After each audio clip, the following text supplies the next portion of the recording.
Another game day is here. Duke basketball back in action a little bit later tonight. The Blue Devils on the road once again in the state of Florida. The Miami Hurricanes are the opponents. Let's preview it on today's episode of Locked On Blue Devils. Hi, everybody. Dick Vitale. Hey, make sure you listen, man, to Locked On Blue Devils with JJ Jackson. He's awesome, baby. You are Locked On Blue Devils, your daily podcast on the Duke Blue Devils, part of the Locked On Podcast Network, your team every day.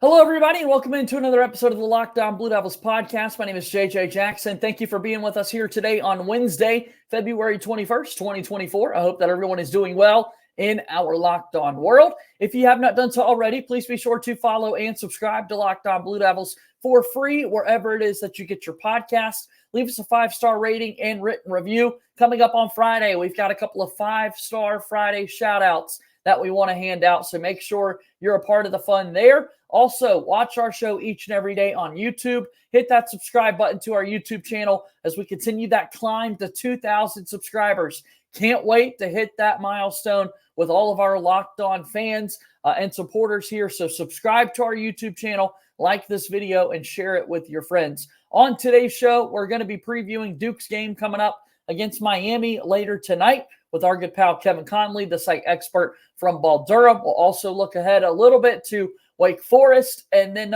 Duke's got a couple of games before the final game of the regular season against the North Carolina Tar Heels. The ACC title picture is pretty clear for Duke basketball, and we're excited to discuss that on today's show. And finally, make sure that you follow us on social media. We're on X at LO_Blue Devils, and I'm there as well at _JJ_Jackson_.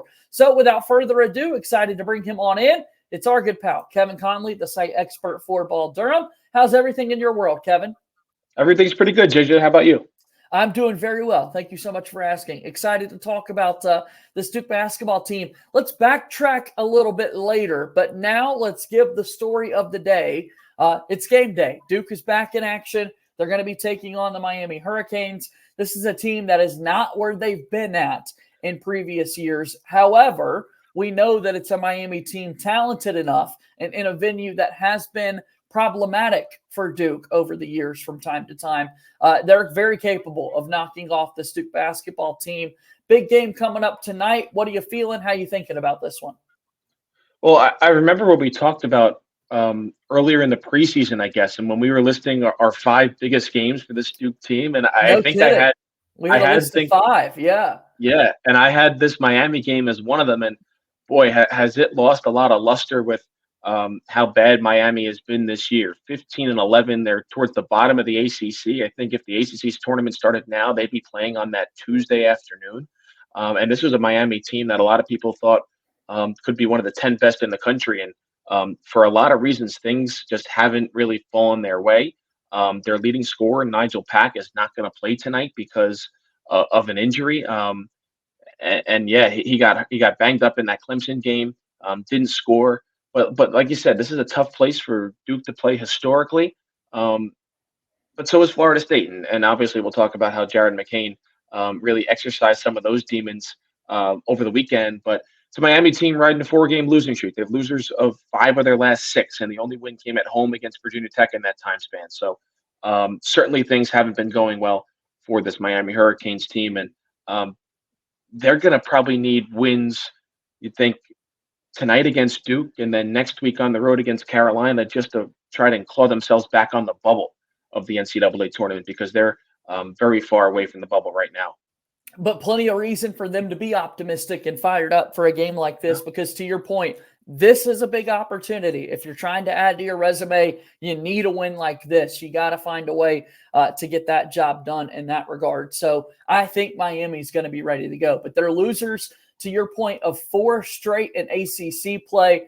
When in the world has that happened under Jim Larrañaga? He's just done so much for that program there at the U. So plenty of ammunition for them to come out firing against this Duke basketball team The question just remains whether or not they'll be able to do so. And the question for Duke remains all the way up until likely just prior to tipping off is whether or not Tyrese Proctor will be a part of the game plan for this Duke basketball team. They mentioned in the Florida State game, obviously when you're in concussion protocol, it's difficult to travel. It's difficult to fly by airplane. It's tough to be in a noisy arena. And whether or not Proctor is available, I don't know that we're going to find that out until just prior to this one going. Is that a big factor in your eyes? Well, I think it is. I mean, now, granted, Duke is 4-0 without him this year, and I'm not counting the game where he got hurt in the opening minute against Georgia Tech. But they picked up 3 victories after that injury, and then obviously against Florida State. So this is a team that knows how to play without him, and maybe it gives everybody a little bit more freedom out there to do what they want on the floor. But certainly Duke would want him back. He's a really good perimeter defender. Miami does have a lot of guards, although Pac won't play. And you want to build that continuity now coming down the stretch of the season when you get into postseason play in the ACC tournament, eventually the NCAA tournament. But we all thought there was something a little bit off in that Wake Forest game when he took that shot to the head and didn't score, only played 25 minutes, wasn't really out on the floor over the final, 8 to 10 minutes of that game. Yeah. And you're like, something's not right here. And then obviously it comes out just about an hour before tip-off against Florida State that he did, in fact, get a concussion and didn't play and didn't travel. So John Scheyer was kind of mum on the topic, said he's still day-to-day. Again, like you said, there's not much he can say or do because it's about natural causes having to come out and heal the concussion. But he was hopeful that he was going to do some non-contact drills on the court on Monday. So you'd hope that would bode well for his availability on tonight on Wednesday. Yeah, all we could do is wait and see. All we could do is figure out whether or not Proctor is going to be part of the lineup. To your point, though, Duke has found ways to win basketball games without him. A big part of what they want to do, but as of late, it's just not been the Tyrese Proctor that we're used to seeing. I think of that game on the road at Louisville. Proctor was sensational for Duke this season, but in that North Carolina game, a bit of a non-factor. Certainly didn't do a whole lot in his time out there on the floor against Wake Forest, and other guys have had to step up, and they've certainly been doing that. We'll get to kind of a weekend rewind. We got to talk about Jared McCain's performance with you against Florida State. But before we do that, as we kind of continue to talk about this game against Miami, let's not forget Duke played the Hurricanes twice last season, once at home, and Duke did win that basketball game. It was a close one. They won 68-66 in Cameron, but then about a month after that, Duke made the return trip mid-February down to Coral Gables to play this Miami team, and Miami won that basketball game by a score of 81-59. Just absolutely demolished Duke in that one. I think with so many players returning on this year's team, they remember that one, man. They remember that one. Yeah, they remember it. And also, you can look at last year's regular season compared to this year's, and when Duke lost at Virginia Tech last year, and Filipowski gets punched in the throat, and there's no call, and Duke loses a heartbreaker, and then they come back and they look like an outstanding basketball team this year in Castle Coliseum. Remember that game, though, the back half in Coral Gables last year? I believe that was the previous Saturday was against North Carolina, the big win at home, and then they had to turn around on Big Monday and play Miami. So that's a brutal turnaround coming off of an emotional game and emotional victory like that. But to your point, I do think this team is going to remember that beatdown that they got last year in Miami, and they're going to play a lot better tonight against the Hurricanes. You always wonder whether or not shooting will travel. Duke last year in Miami went 5 of 19. Hopefully that is a number that you see improve. Again, that's just 26% from three-point range. They shot 40% from the floor. Here was the big story, though. Last year against the Hurricanes in Coral Gables, we were a little frustrated with 17 turnovers for Duke this past weekend in a win against Miami last season on the road. Duke turned the basketball over 21 times. You can't win if that happens, and we don't need to see that again tonight. Yeah, especially on the road. You're not winning if you have 20-plus turnovers in a basketball game. Yeah, it was just in that game last year, everything went wrong. I mean, you can't point to one thing like, oh, that player played well. No, it was like a burn the film, bury the ball, move on. But if you want to look at a positive point, it's where the season turned, right? I think Yeah. the team came together after that game and got together and talked about things, and then eventually went on their run to win every single game after that, up until the loss to Tennessee, which included an ACC tournament championship as well, which was against Miami. So, yeah, see if this team can put things together and put that game in the rearview mirror going into tonight. Derek Lively the second and Ryan Young were tied for the team lead with 11 points in that one for Duke. Duke was without Dariq Whitehead, who was out with an injury in that game against the Hurricanes. All right, enough of last year. That just goes to show, hey, maybe they're thinking about this a little bit, and maybe this is something that we want to, improve this time around a little bit later tonight when the Blue Devils play Miami. All right, let's step aside. We'll take our first time out here on today's episode of the program, and then we've got more fun for you coming up here in just a moment. Locked On Blue Devils here today is brought to you by our friends over at Gametime. This is absolutely the best ticketing app, the one that gives you complete peace of mind with your purchase. You can see the view from your seat before you buy, so you know exactly what to expect when you arrive. They're all-in prices that show your total upfront, so you know you're getting a great deal before you check out. You can buy tickets in seconds with just 2 taps. Gametime has deals on tickets right up to the start of the event and even an hour after it starts. It's the place to find last-minute seats. So right now, download the Gametime app. Use code LOCKEDON. That's LOCKEDON for $20 off your first purchase. Code LOCKEDON when you download the Gametime app today. That promo code LOCKEDON, LOCKEDON, again, is good for $20 off your first purchase. Download Gametime today. Last minute tickets, lowest price guaranteed. We move forward here on today's episode of Locked On Blue Devils. I'm JJ Jackson alongside Kevin Connelly, the site expert for Ball Durham. A couple of road games this week for the Blue Devils. Miami tonight, Wake Forest again on Saturday. Duke already beat Wake Forest in Cameron. This time they've got to go to Winston-Salem. Duke has yet to play Miami in this 2023-2024 season. So with that being said, I want to talk a little bit about what we saw this past weekend for the Duke Blue Devils, Kevin. What a performance from Jared McCain. My goodness, he was absolutely special. Yeah, that's the best shooting performance from a Duke player since fill in the blank, and maybe it's ever. I mean, 8 of 11 from distance, 12 of 20 from the field. He was absolutely awesome, led the way in that first half, finishing with 35. And Jeremy Rhodes chipped in as well with 17, but it felt like just give the ball to Jared McCain every time down the floor and let him go to work, and something positive was going to happen. No doubt about it. I mean, in the first half, 7 of the 8 3-pointers that he made in the game were in that first half. He had 25 of his 35 points, had the one at the very end of the half where almost a little disrespectful in the best of ways possible. You feel like you got a chance to go to the rim and finish easily. And instead, Kevin, what does he do? He kind of stops on a dime, dribbles back, finds that 3-point line, and puts it up.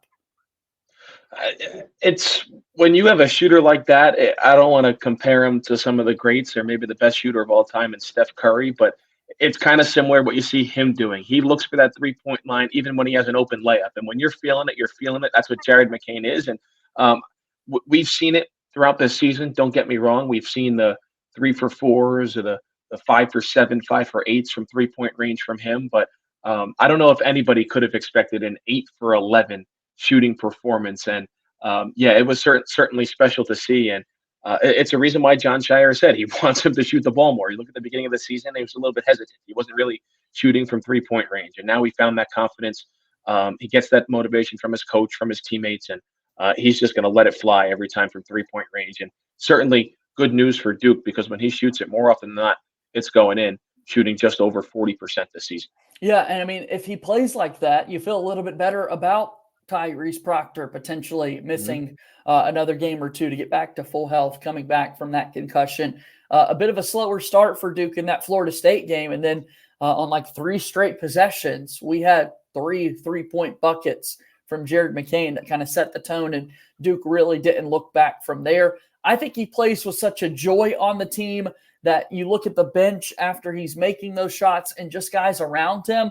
I think he's got one of the greater magnetic pulls of this team in particular. Like, the guys just love him, it really feels like. And he's the kind of the ultimate motivator, I believe, in getting the other guys going.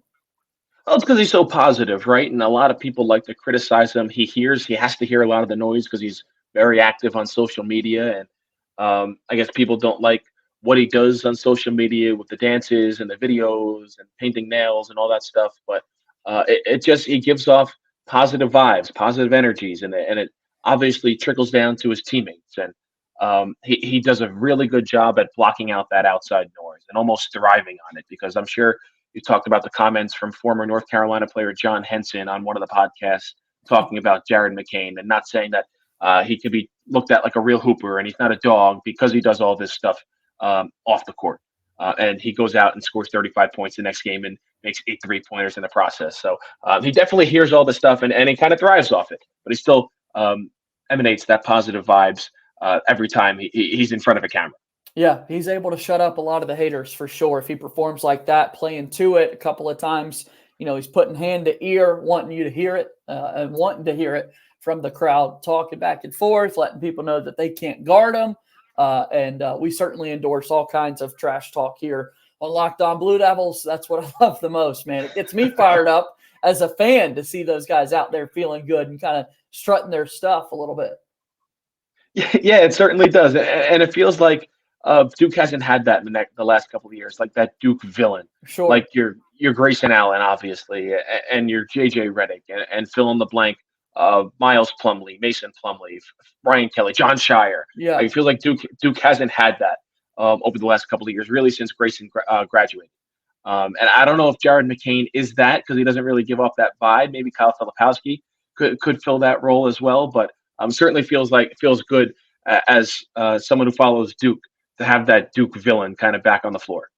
Without a doubt. Excited to talk a little bit more about this Duke basketball team and what's next. Again, 2 road games this week for the Blue Devils. We'll wrap up our conversation here on a Wednesday edition of the program when we come back after one final timeout here today. Locked On Blue Devils here today is brought to you by our friends over at FanDuel. This, of course, is America's #1 sports book, and the NBA season is heating up. March Madness basketball is right around the corner. No greater time to get plugged in with our friends over at FanDuel. Right now, new customers get $150 in bonus bets with any winning $5 bet. That's $150 if your bet wins. Bet on all your favorite NBA players and teams with quick bets, live same-game parlays, exclusive props, and so much more. So go ahead. All you got to do, visit FanDuel.com/lockedon and shoot your shot. FanDuel is an official sportsbook partner of the NBA and the Locked On Podcast Network. All right, moving forward, final few moments here on today's episode of Locked On Blue Devils. JJ Jackson alongside my pal Kevin Connelly, the site expert for Ball Durham. Do me a favor, Kevin. Promote your work. What in the world is Ball Durham for folks who aren't aware?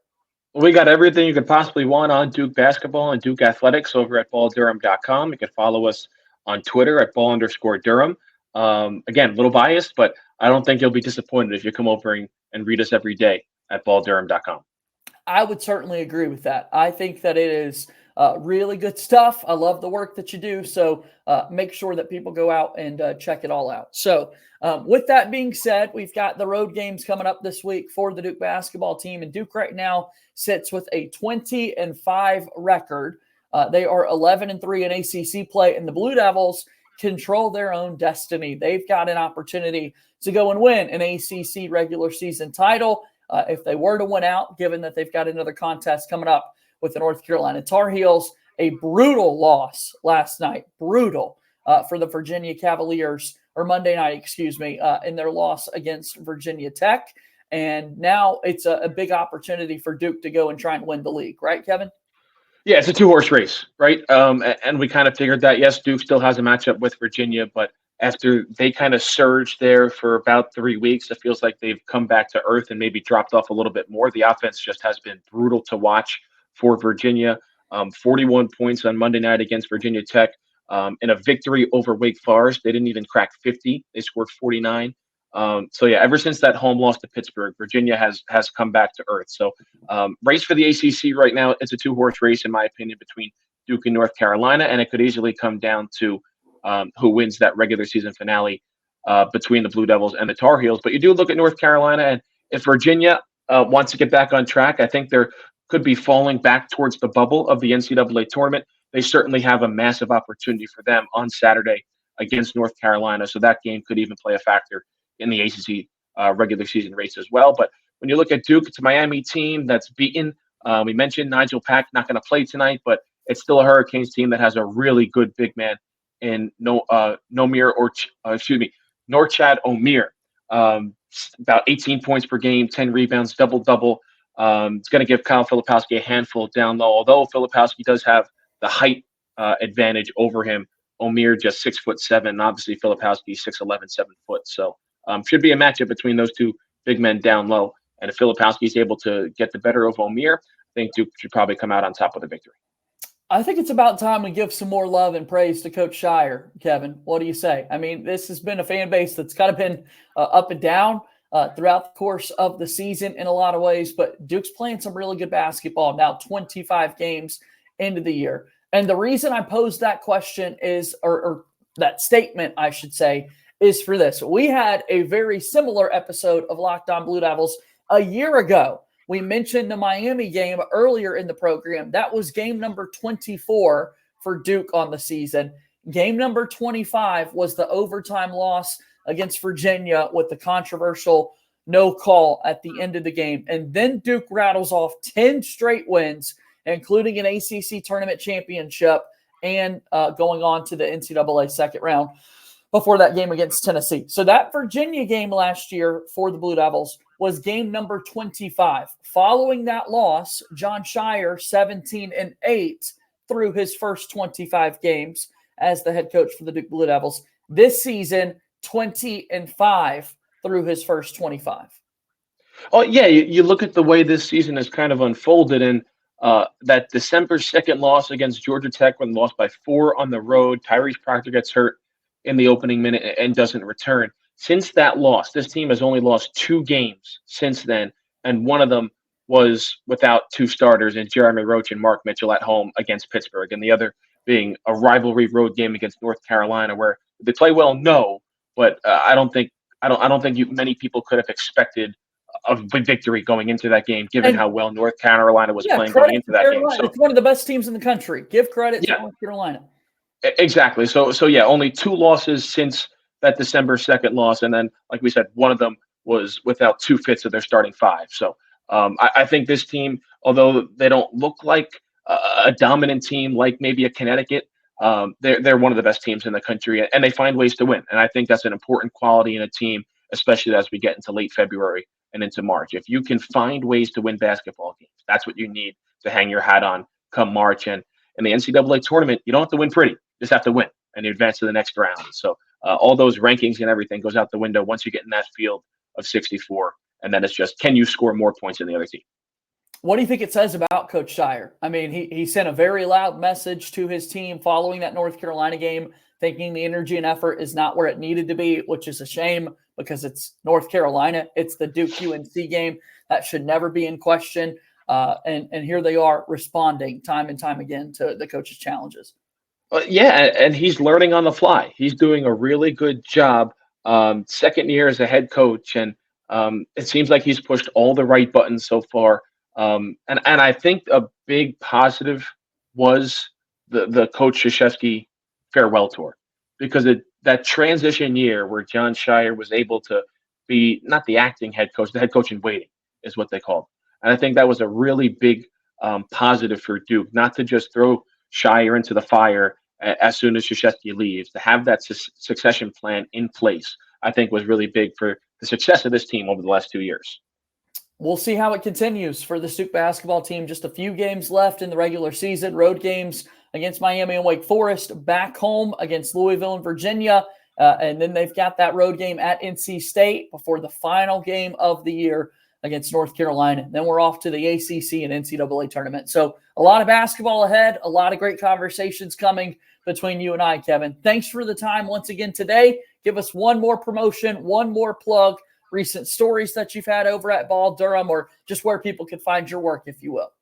Well, you can find everything over at balldurham.com. And like I said, on Twitter at ball_Durham. We're all on top of the injury updates for Tyrese Proctor. UConn women head coach Gino Auriemma just surpassed Coach K in second place now for the all-time wins list. So in the matter of a month, Coach K goes from the all-time wins leader in men's and women's Division I college basketball, and now he's down to third place. So we have a story on that as well. And we'll have a whole lot more. Some beef with JJ Redick on ESPN and one of his former head coaches. So we got everything over there at balldurham.com. Current, future, and past Duke basketball players. We'll be on the lookout. We'll go and check it all out for you, Kevin. So thanks for the time today, and we'll do it again sometime soon. All right? Thanks, JJ. All right. That's Kevin Connelly joining us here on today's episode of Locked on Blue Devils. Thanks so much for your support. As always, please be sure to follow and subscribe to our podcast for free wherever you get your podcasts, and go check us out on YouTube. Hit that subscribe button. That'll do it for today's show. As always, go Duke. I'll talk to you tomorrow. My name is JJ Jackson. Thank you and good day.